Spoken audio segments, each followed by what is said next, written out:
জুমার দিন সকালবেলা ফজরের নামাজের পর থেকে ফেরেশতারা যতগুলো মসজিদে জুমা অনুষ্ঠিত হয় ওই মসজিদে ঢোকার প্রতিটা দরজার মধ্যে দাঁড়িয়ে থাকে।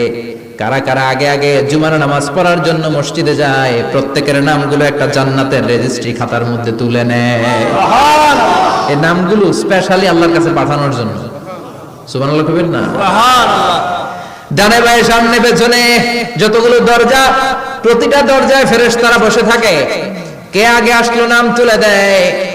তুলতে তুলতে তুলতে তুলতে খতিব সাহেব যখন খুতবা দেওয়ার জন্য মিম্বারে যেয়ে বসে যায়, ফেরেশতারা তাদের খাতা বন্ধ করে তারাও খতিব সাহেবের সামনে জুমার খুতবা শোনার জন্য বসে যায়। পড়েন সুবহানাল্লাহ। প্রথম জুমার দিন জুমার মসজিদে যে ঢুকবে, বিশ্বনবী বললেন আল্লাহর রাস্তায় একটা উট কুরবানি দিলে যে সওয়াব, এই সওয়াব আল্লাহ আমলনামায় দিয়ে দেয়। দ্বিতীয় পর্যায়ে যে ঢুকে, বিশ্বনবী বললেন বাকারা, গরু কুরবানির সওয়াব পায়।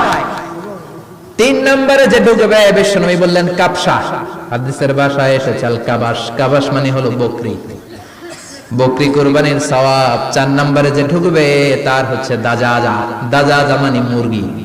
পাঁচ নম্বরে যে ঢুকবে, বিশ্বনবী বললেন বাইদা, নোয়াখালীরা কয় বয়দা, আমরা কই আন্ডা, কুমিল্লায় কই ডিম।